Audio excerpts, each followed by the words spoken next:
Command Query Responsibility Segregation, or CQRS, is a design pattern that separates reads and writes into different paths, improving performance, scalability, and reliability for data-intensive applications. In this walkthrough, I'll show you how you can use Spice to simplify CQRS by adding local materialization and acceleration. We'll start by using one Spice runtime to replicate and accelerate data from Postgres, and then chain a second runtime to materialize and accelerate views on top of it. This will significantly boost query throughput while keeping your application architecture lightweight. Before you begin, ensure Spice is updated to the latest version. You can use Spice Upgrade to do so. Next, you're going to want to clone the cookbook if you haven't already, and navigate to the correct directory in the repo.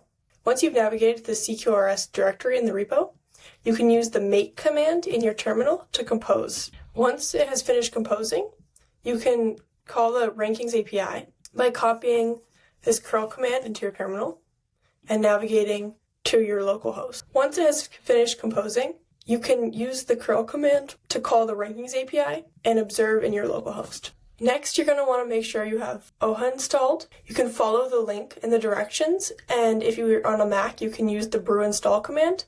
You would press Command C to stop this runtime, run and install the brew command, and then repeat the previous steps to start the runtime again. I already have it composed, so I'm going to move on.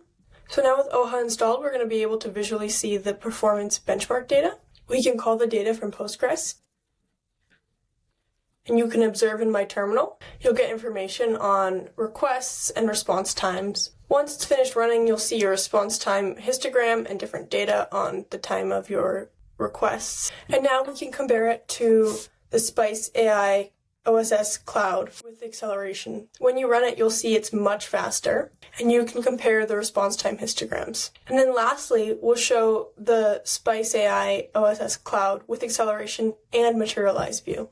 And you can see that this one is even faster, with times around 5 milliseconds and 10 milliseconds, compared to 13 milliseconds and 26 milliseconds, and then our original with Postgres of almost 0.2 second and 0.4 second. So you can see how much faster we were able to process this response time data.